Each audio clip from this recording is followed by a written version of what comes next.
class. The purpose of this video is to tell you exactly how we need the tasting sheet to be filled in. There's a file in the course information section. I think it's called example of a completed tasting sheet. So if you could have that open while I'm talking you through it. Right now I have it open on my screen, so I'm going to be looking at that while I'm talking. Pretty standard stuff up top. Just fill out your name, the product category, whether it's chocolate or wine or beer, the date, and the flight numbers as we go along. Just keep them in order of what we do first. I'll tell you every week what flight number it is. The information at top, it's asking you the style, the qualifier, the producer, and the region. The first thing, the easiest information that jumps out at you is the producer.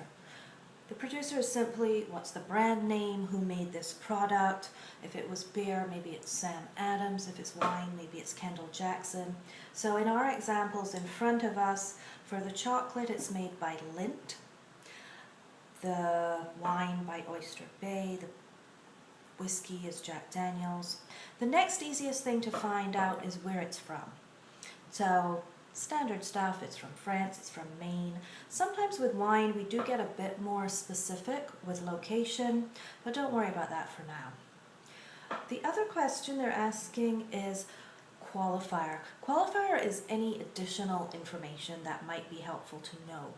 Oftentimes the more information that you have about a product, the better the customer can make a decision about, okay, well, is this a product I want to buy? I want to know as much as possible about it. So in the example, in the completed tasting note, for the wine, it's produced by Oyster Bay, it's from New Zealand. We know that it is a white wine, but additional information that's good to know: what grape variety, this is a Sauvignon Blanc, and what vintage, what year is it from. The example I have in front of me says 2011.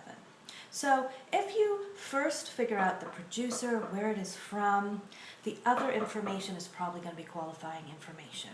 You've always got 4 samples in a flight, and chances are they're all going to be different styles.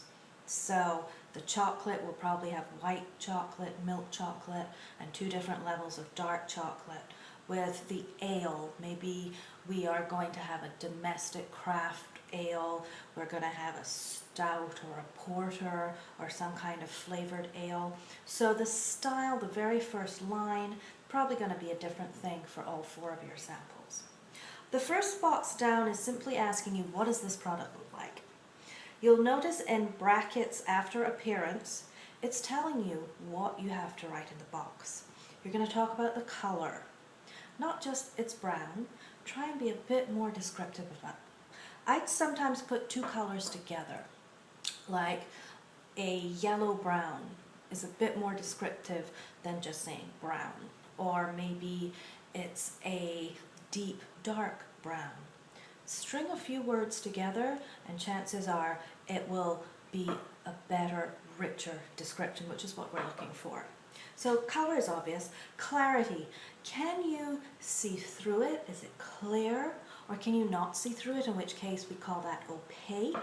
Or is it some version in between? Is it dull and hazy? Things like that go in that clarity box. Descriptors. What else is there about this product? If it has bubbles, if it's carbonated in any way, tell us about the bubbles. Okay? Just anything else that you see that you think is relevant goes in that descriptor section. Intensity often applies to the color. Is it pale? Is it rich? Is it dark? So usually I choose the color first and then apply the intensity. Is it a pale amber or is it a deep gold? Sometimes it's just a slight difference. The next box down, it's called nose. It's asking about the smell. Condition. The condition should always be clean. If something doesn't smell clean, you're not going to want to drink or eat it. So that's an easy point. Just put in there somewhere clean. Now this has nothing to do with whether you like the product or not. Okay? If you do not like something, you should still be able to sell it.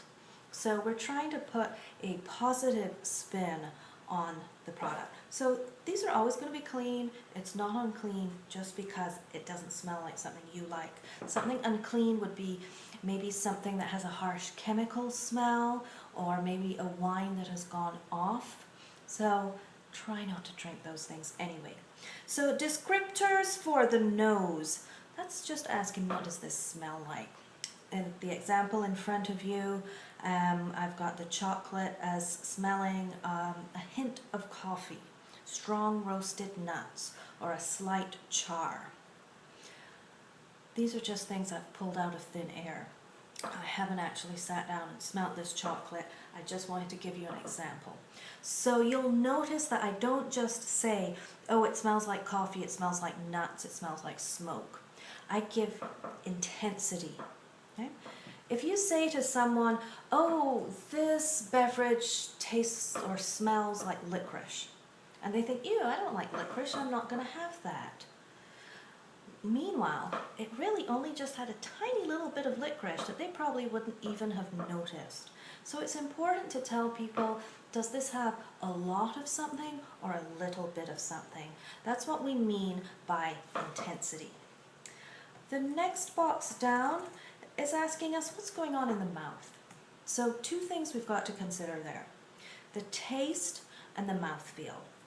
The taste is the information you're getting from your taste buds, and your taste buds can only tell us sweet, salty, sour, bitter, umami, fat. They can't tell us flavors. That's for the next box down. So next to taste, for example, if we'll look at the chocolate, we're telling us, okay, this has intense bitterness, it has a touch of saltiness, and low intensity sweetness. So again, we always want to be talking about a lot or a little. After you figured out the taste, in that same box, tell us about the mouthfeel. So how does it sit on your tongue? Is it light-bodied? Is it medium-bodied? Is it heavy-bodied? The brackets after mouthfeel are asking you about the length. The length is how long are we still tasting that product after we have swallowed it or spit it out if we're spitting wine. So we can have a short length or a medium length or a longer length. So pay attention after you've swallowed to how long that flavor still stays around. What we call the finish is what you are still experiencing on that length.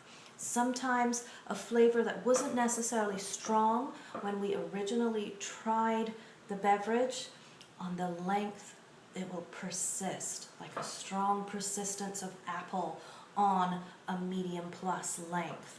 That kind of thing is how we describe the mouthfeel. Also, it says in the brackets, sensation. Tannin is a sensation. Tannin is when your mouth gets very dry and astringent. So astringency coming from tannin is something that would go into mouthfeel. Also would be bubbles. If we're trying something carbonated, are they soft bubbles? Are they harsh and aggressive bubbles? All of that goes into mouthfeel, and you can just read through the examples and see some of what I'm looking for in your description of what are you feeling in your mouth when you're tasting this product. The flavor box, this is what I sometimes call the supermarket list.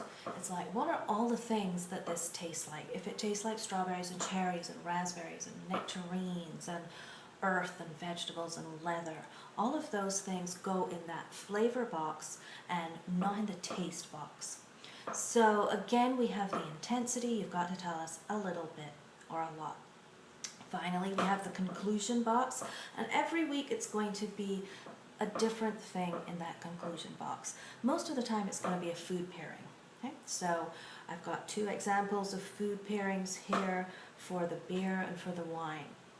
The chocolate that we're doing this week, instead of a food pairing, I want you to tell me, what would you do with this chocolate? If your boss said, here, I bought 50 cases of this chocolate, how are you going to get rid of it? Okay? You can't sell a chocolate bar in this exercise. Tell me, would you use it for s'mores? Would you use it as a ganache? Baking students, you're going to have an easier time with this. But what do you think this flavor would go with. So some things to think about for this week, like if you have a very, very sweet chocolate, sometimes it's good to pair it with something acidic to cut the sweetness. Like maybe the white chocolate, you might want to pair with raspberries somehow, or some fruit with a bit of acidity in it to cut that sweetness. For the spirit example, the Spirits Week, our conclusion is usually an assessment of quality. Do you think that this is a good quality spirit or not? So every week I'll tell you what I'm expecting of you for the conclusion. So I'm sure you have questions. Please let me know, and don't stress about this. There's no right or wrong answer. If I think that something smells like gooseberries and you think it smells like passion fruit, you're not wrong, okay? Go ahead, fill out the sheet with whatever your impression is. The important thing is that you make the effort to fill it all in. So I hope you enjoy your chocolate tasting this week, and I'll chat with you on the discussion boards or send me an email. Bye.